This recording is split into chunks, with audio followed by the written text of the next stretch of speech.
want, we want, we want, we want, we want.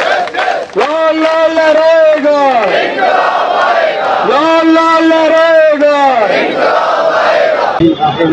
Sir मेरा नाम संजीव सिंह है, मैं डिवीज़न उधमपुर से हूँ। सर आज हमें स्ट्राइक पर बैठे हुए 29 दिन हो गए हैं, लेकिन अभी तक हमारी मांगों को लेके किसी भी प्रशासन के किसी भी अधिकारी ने हमें कोई भी आश्वासन नहीं दिया है। जिस दिन से हम पहले दिन से बैठे हैं आज भी हमारी मांगें वैसी ही चल रही हैं, कोई हमारी सुध लेने के लिए यहाँ पे नहीं आया।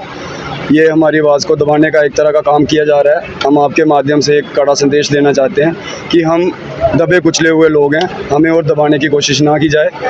हम शुरू से लेके आज तक डेली वेजर काम करता आ रहा है फील्ड में, और आज भी कर रहा है। बीच में आज भी हमारे साथी काम कर रहे हैं, जिसकी वजह से सिस्टम आज भी चल रहा है। लेकिन सर ये सरकार हमें कल भी सीरियस नहीं लेती थी, आज भी सीरियस नहीं ले रही है। आपके माध्यम से यही संदेश है सर कि प्लीज़ हमारी डीपीसी में ट्रांसपेरेंसी लाई जाए।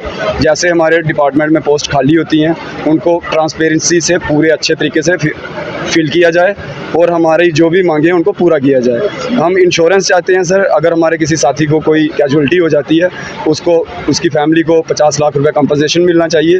बाकी अगर किसी हमारे साथी के कोई हादसे में कोई हैंडीकैप कोई प्रॉब्लम हो जाती है उसकी सैलरी कंटिन्यू रखी जाए, प्लस उसको इंश्योरेंस बेनिफिट दिया जाए। और किसी साथी को करंट या कोई हादसा होता है सर उसको मेडिकल फैसिलिटी दी जाए। हमारे कई साथी ऐसे घरों में पड़े हुए हैं सर, उनका गवर्नमेंट ने 1 रुपया खर्च का नहीं उठाया। लोगों ने जिन एरियाज़ में वो काम करते थे उन लोगों ने फंड जुटा के उनका एक अच्छे हॉस्पिटल में उनका इलाज कराया। आज भी डिस्ट्रिक्ट उधमपुर में हमारा एक भाई है विजयपाल सिंह, उसको गवर्नमेंट की तरफ से, एक सरकार की तरफ से या हमारे डिपार्टमेंट की तरफ से 1 रुपया नहीं दिया गया। उसको रैम्बल की जितनी भी ट्रेड एसोसिएशन थी उन्होंने फंड यूनाइट करके इकट्ठे करके उसका ट्रीटमेंट करवाया। आज भी वो लड़का बेड पे पड़ा हुआ है सर, उसकी सुध लेने तक आज तक डिपार्टमेंट नहीं गया कि इसकी क्या हालत है।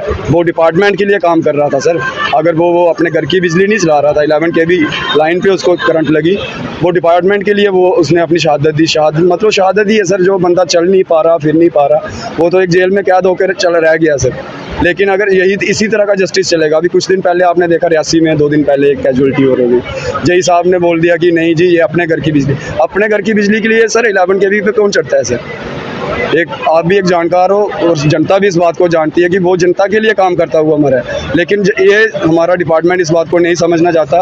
हमें शुरू से दबाने का काम किया जाता है, आज भी दबाने का काम किया जाता है। कल को हमारा कोई साथी अगर किसी को करंट लगती है उसकी रिस्पॉन्सिबिलिटी ना डिपार्टमेंट उठाता है ना एडमिनिस्ट्रेशन उठाता है।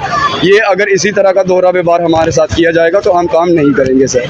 अगर हमें श्योरिटी दी जाएगी कि हम आपके साथ हैं, आप फील्ड में काम करो, आपके साथ कुछ भी मिसहैपन होता है सरकार और डिपार्टमेंट आपके साथ खड़ा है, हम दिन रात सरकार के लिए काम करने को तैयार हैं। लेकिन ये सर हमारे साथ दोहरी चाल चलते हैं। एक तरफ बोलते हैं आप हमारी बैकबोन हो, आप काम करो, हम आपके साथ खड़े हैं, लेकिन तभी जब किसी भाई को करंट पड़ती है कोई डिपार्टमेंट का सामने नहीं आता, कोई एडमिनिस्ट्रेशन का सामने नहीं आता।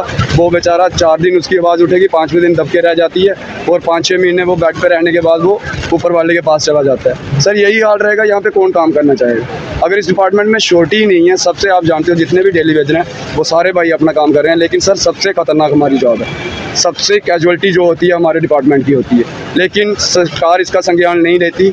हम कल भी बिना आश्वासन गारंटी के काम कर रहे थे, आज भी बिना गारंटी के काम कर रहे हैं। हमें बस एक बोल दिया जाता है आप हमारी बैकबोन हो, काम कर जाओ, चढ़ जाओ पोल पे, कोई दिक्कत नहीं है। पर वही बंदा कोई अगर पोल से गिरता है उसकी रिस्पॉन्सिबिलिटी लेने के लिए कोई सामने नहीं आता। हम आपके माध्यम से यही बताना चाहते हैं, हमें एक ट्रांसपेरेंट पॉलिसी दी जाए जिसके तहत हम अपनी फील्ड में काम कर सकें। हम सब काम करने वाले बंदे हैं सर, किसी को कोई पॉलिटिक्स करने का शौक़ नहीं है, कोई लीडर बनने का शौक़ नहीं है। हम अपनी पॉलिसी चाहते हैं, अपने बच्चों का हक चाहते हैं कि वो भी एक अच्छी एजुकेशन ले सकें, हमारे परिवार भी एक अच्छी ज़िंदगी जी सकें। सर 9,000 रुपये में घर नहीं चलता है, ये आप भी जानते हो, 9,000 रुपये में घर नहीं चल सकता, लेकिन हम लोग चला रहे हैं सर।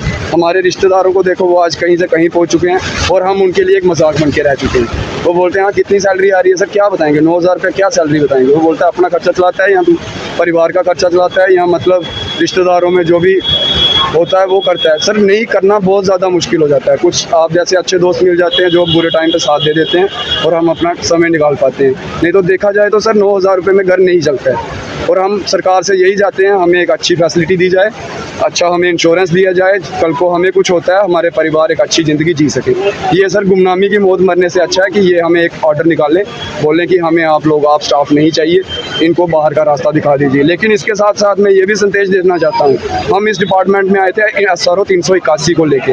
अगर आपने हमें बाहर का रास्ता दिखाना है तो उस SRO के तहत आपने जितने भी लोग परमानेंट किए हुए हैं उन सबको हमारे साथ घर भेज दें। हम यहाँ से इस मंच से घर चले जाएंगे, हमारा बिजली डिपार्टमेंट से कोई संबंध नहीं होगा, ना हम इनसे कोई और मांग रखेंगे। लेकिन आपने जितना भी SRO 381 के तहत बंदा परमानेंट किया हुआ है उन सब बंदों को हमारे साथ घर भेज दो। हमें आपसे कुछ लेना देना नहीं है। यहाँ बात हमारा ये प्रोटेस्ट यहीं पे ख़त्म हो जाएगा।